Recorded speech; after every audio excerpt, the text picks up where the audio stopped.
Hi అండి, నమస్తే. నేను మీ Sonia. Welcome back to our channel smart Soni Siva. ఈరోజు మన వీడియోలో చేపల పులుసుని ఎలా చేసుకోవాలో ఈజీ వేలో చూపించిపోతున్నాను. అది కూడా చేపలు లేకుండా. మీరు విన్నది కరెక్టేనండి. చేపలు లేకుండా చేపల పులుసు ఎలా అనుకుంటున్నారా? అదే మ్యాజిక్. మన ఇంటికి ఏదైనా వెజ్ తినే గెస్ట్లు వచ్చినప్పుడు, ప్యూర్ వెజిటేరియన్స్ వచ్చినప్పుడు ఇలా ఒకసారి ట్రై చేయండి. మీరు చెప్పేంతవరకు తెలియదు, వాళ్ళు టేస్ట్ చేసేంతవరకు వాళ్ళకి తెలియదు ఇది ప్యూర్ వెజ్ చేపల పులుసు అని. సో ఎలా చేసుకోవాలో చూసేద్దాం. వీడియోని స్కిప్ చేయకుండా లాస్ట్ వరకు చూసేయండి. మన ఛానల్ని ఫస్ట్ టైం చూస్తుంటే సబ్స్క్రైబ్ చేయండి. ముందుగా ఈ చేపల పులుసు కోసం ఒక నిమ్మకాయ సైజ్ అంతా చింతపండును అయితే తీసుకున్నాను. ఇది సుమారు 20 నుంచి 25 గ్రాముల వరకు ఉంటుంది. ఈ చింతపండులో ఒక కప్పు నీళ్ళు వేసుకొని నానబెట్టుకోవాలి. ఇప్పుడు ఒక బౌల్లో కొంచెం వాటర్ తీసుకొని అందులోకి పసుపు, ఆయిల్, ఉప్పు వేసుకొని కలిపేసుకొని పక్కన పెట్టుకోవాలి. ఇప్పుడు నేను ఇక్కడ 2 అరటికాయలను అయితే తీసుకున్నాను. ఈ సైజులోవి. ఇవి వచ్చేసి ఒక 150 to 200 గ్రామ్స్ ఉంటాయి మేబీ ఈ వెయిట్లో వచ్చేసి. ఇప్పుడు వీటిల్ని నేను వీడియోలో చూపించిన విధంగా శుభ్రంగా తొక్కనంతా కూడా తీసేసుకోవాలన్నమాట. ఇలా తొక్కు మొత్తం కూడా చక్కగా రెండిట్లకి ఇలా రిమూవ్ చేసుకున్న తర్వాత ఇప్పుడు ఈ 2 అరటికాయలని నేను వీడియోలో చూపించిన విధంగా క్రాస్గా కట్ చేసుకోవాలన్నమాట. ఒక అరటికాయ తీసుకొని ఇలా క్రాస్గా కట్ చేసుకోవాలి. మనకి చేపలు ఏ షేప్లో ఉంటాయి, కొంచెం క్రాస్గా ఉంటాయి కదా ముక్కలు. సో అలాగా ఇలా క్రాస్గా 2 హాఫ్స్గా కట్ చేసుకున్న తర్వాత నేను వీడియో క్లిప్లో చూపించిన విధంగా ఇలా ముక్కలుగా కట్ చేసుకోవాలి. మరీ మందంగా కట్ చేసుకోవద్దు, అలా అని మరీ పలుచగా కూడా కట్ చేసుకోకూడదు. నేను వీడియోలో చూపిస్తున్న థిక్నెస్ ఉంటే సరిపోతుంది. చూడండి, ఈ థిక్నెస్ అయితే ఉండాలి.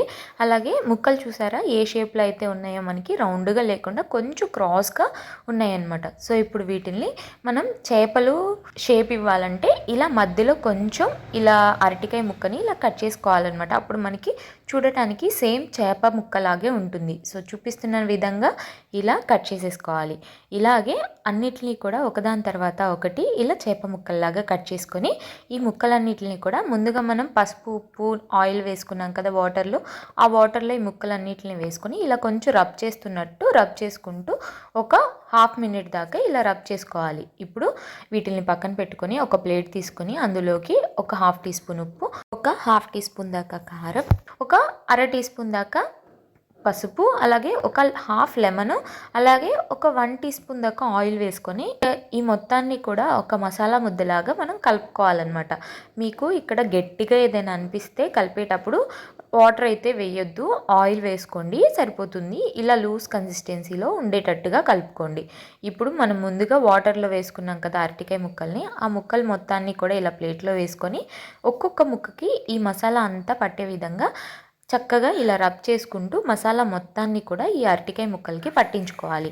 అరటికాయ ముక్కలకి ఇలా చక్కగా ఎక్కడ కూడా గ్యాప్స్ లేకుండా చక్కగా ఉప్పు, కారం అన్నీ కూడా పట్టే విధంగా ఇలా రబ్ చేసుకుంటూ పట్టించుకున్న తర్వాత ఒక 15 to 20 మినిట్స్ దాకా మీకు టైం ఉంటే డీప్ ఫ్రిడ్జ్లో పెట్టుకోండి. బాగా సెట్ అవుతాయి అన్నమాట, అంటే మ్యారినేట్ అవుతాయి. నేను ఒక 15 మినిట్స్ పెట్టిన తర్వాత చూపిస్తున్నాను. ఇప్పుడు స్టవ్ మీద ఒక ఇలా పాన్ పెట్టేసుకోండి. మనం దోశలు వేస్తాం కదా, పాన్ పెట్టేసుకున్న తర్వాత ఒక 1 టీ స్పూన్ దాకా ఆయిల్ వేసుకొని చేప ముక్కల్ని ఇలా నేను వీడియోలో చూపించిన విధంగా ఇలా పెట్టుకొని 2 సైడ్స్ కూడా మీడియం ఫ్లేమ్లో ఒక అర నిమిషం పాటు ఫ్రై చేసుకోవాలి.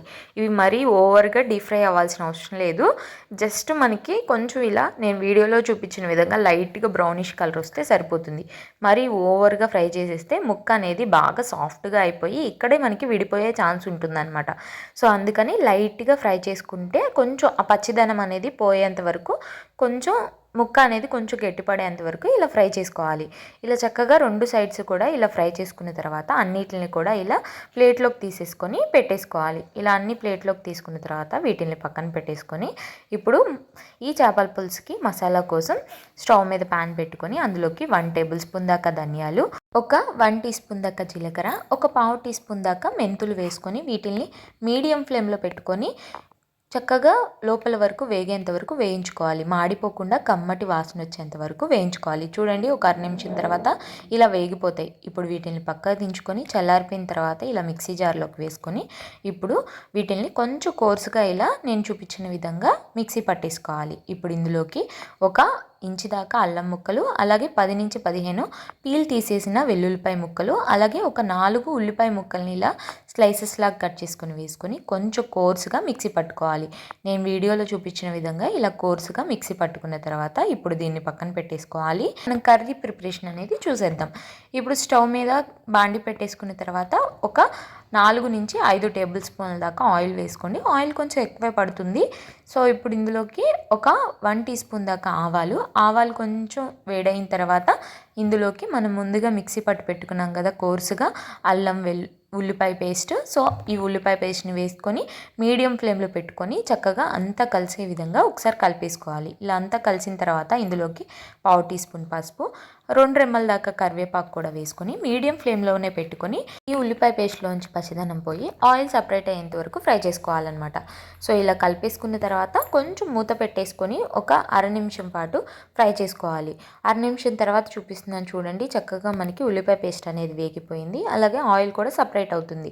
ఇప్పుడు ఇందులోకి పెద్దవైతే ఒక 3 టమాటాలు పండినవి, లేదా చిన్నవైతే కనుక ఒక 4-5, మీడియం సైజు అయితే ఒక 4 టమాటాలని ఇలా మెత్తగా మిక్సీ పట్టేసుకోవాలి. మిక్సీ పట్టుకున్న టమాటా ప్యూరీని ఈ వేగుతున్న ఉల్లిపాయ పేస్ట్లోకి అయితే వేసేసుకోవాలి. ఉల్లిపాయ పేస్ట్లో టమాటా పేస్ట్ కూడా వేసుకున్న తర్వాత అంతా బాగా కలిసే విధంగా కలిపేసుకోవాలి. మీడియం ఫ్లేమ్లోనే పెట్టుకొని కలుపుకుంటూ చక్కగా వేయించుకోవాలి. మనకి టమాటాలోంచి పచ్చివాసన అంతా పోయి నేను వీడియోలో చూపించిన విధంగా ఇలా ఆయిల్ అనేది సపరేట్ అవుతూ వేగిపోయి ఉండాలన్నమాట. ఇప్పుడు ఇందులోకి రుచికి సరిపడా ఉప్పు, ఒక 1 టీ స్పూన్ దాకా కారం, అలాగే ఒక అర టీ స్పూన్ దాకా గరం మసాలా వేసుకొని అంతా బాగా కలిసే విధంగా కలిపేసుకోవాలి. ఇలా చక్కగా అంతా కలుపుకుంటూ వేయించుకుంటే మనకి కమ్మటి వాసన వస్తుంది. అలాగే మనకి చక్కగా టమాటా పేస్ట్ అంతా వేగిపోయి ఉంటుందన్నమాట. ఇప్పుడు ఒక అర నిమిషం పాటు మూత పెట్టుకొని కొంచెం ఆ మసాలాలన్నీ కూడా ఆ ప్యూరీకి పట్టే విధంగా మూత పెట్టుకొని మగ్గించుకోండి. సో చూడండి, మూత తీసి చూపిస్తున్నాను. ఇప్పుడు చూడండి, ఆయిల్ అనేది సపరేట్ అయిపోయి మనకి గ్రేవీ అనేది రెడీ అయిపోయిందనమాట. ఇప్పుడు ఇందులోకి చింతపండుని మనం ముందుగా నానబెట్టుకున్నాం కదా, ఆ చింతపండు రసాన్ని మొత్తాన్ని కూడా వేసేసుకోవాలి. ఆల్రెడీ మనం చింతపండు నానబెట్టేటప్పుడు 1 కప్పు వాటర్ అయితే వేసాము. సో ఈ టైంలో ఆ కప్పు కాకుండా ఇంకొక 1.5 to 2 కప్స్ వరకు మీకు పులుసుకి తగినంత వాటర్ అనమాట. నేను సుమారుగా ఇక్కడ 3 కప్పుల వాటర్ అయితే యూస్ చేశాను. చింతపండు నానబెట్టేటప్పటి నుంచి చింతపండు రసం వేసేంత వరకు వేసాను అనమాట. 3 కప్పులు వాటర్ వేసాను. ఇప్పుడు ఇలా చింతపండు పులుసు వేసుకున్న తర్వాత అంతా కలిసే విధంగా కలిపేసుకొని ఉప్పు కానీ కారం కానీ చూసుకొని చాలకపోతే అడ్జస్ట్ చేసుకోండి. ఇప్పుడు కలిపేసుకున్న తర్వాత మూత పెట్టుకొని చింతపండు పులుసు బాగా మరిగే విధంగా మరిగించుకోవాలి. అంటే రోలింగ్ బాయిల్ అయ్యే విధంగా మరుగుతున్నప్పుడు ఒకసారి అంతా కలిపేసుకొని ఇప్పుడు ఇందులోకి ముందుగా ఫ్రై చేసుకున్న అరటికాయ ముక్కలు ఉన్నాయి కదా, ఆ ముక్కలన్నిటిని కూడా ఇలా నేను వీడియోలో చూపించిన విధంగా ఈ పులుసులోకి వేసేసుకోవాలి. మనం అరటికాయ ముక్కలు వేసిన తర్వాత పులుసుని ఎక్కువ ఉడికించాల్సిన అవసరం లేదు. ఎందుకంటే మనం ఆల్రెడీ అరటికాయ ముక్కల్ని ఫ్రై చేసాం, అలాగే పులుసు కూడా మరిగిపోయింది కాబట్టి ఎక్కువసేపు ఉంచాల్సిన అవసరం లేదనమాట. సో ఇలా అరటికాయ ముక్కలు వేసుకున్న తర్వాత ఇందులోకి 2 లేదా 3 పచ్చిమిర్చిని ఇలా స్లైసెస్గా కట్ చేసుకొని వేసుకొని ఒకసారి అంతా ఇలా కలిపేసుకున్న తర్వాత మూత పెట్టుకొని ఈ అరటికాయ ముక్కలు పులుసులో కొంచెం మరిగే విధంగా ఉడికించుకోవాలన్నమాట, ఉడికే విధంగా.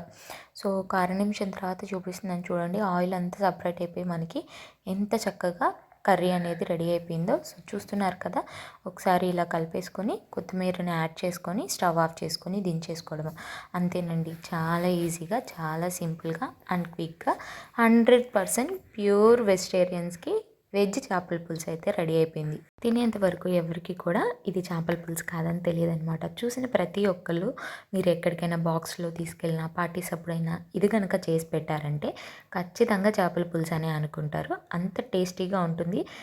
మనం చేపల ప్లేస్లో అరటికాయ వాడామంతే, బట్ టేస్ట్ అనేది మాత్రం చేపల పులుసు టేస్టే ఉంటుంది. చాలా చాలా బాగుంటుంది. తప్పకుండా ఒకసారి మీరు కూడా ట్రై చేయండి. ట్రై చేశాక ఎలా వచ్చిందో మీ ఫీడ్బ్యాక్ని నాతో షేర్ చేసుకోవడం అస్సలు మర్చిపోద్దు. ఈ వీడియో అయితే నచ్చిందని అనుకుంటున్నాను. వీడియో నచ్చితే లైక్ చేయండి, మీ ఫ్రెండ్స్ అండ్ ఫ్యామిలీ రిలేటివ్స్కి షేర్ చేయండి. ఇంకా ఇలాంటి ఎన్నో కొత్త రెసిపీస్ కోసం ఈ స్మార్ట్ సోనీ శివ ఛానల్ని సబ్స్క్రైబ్ చేయండి. ఈ వీడియో అయితే ఇంతే, మరొక మంచి వీడియోతో మళ్ళీ ముందుకు వచ్చేస్తా. అంతవరకు సెలవు, బాయ్ ఆల్.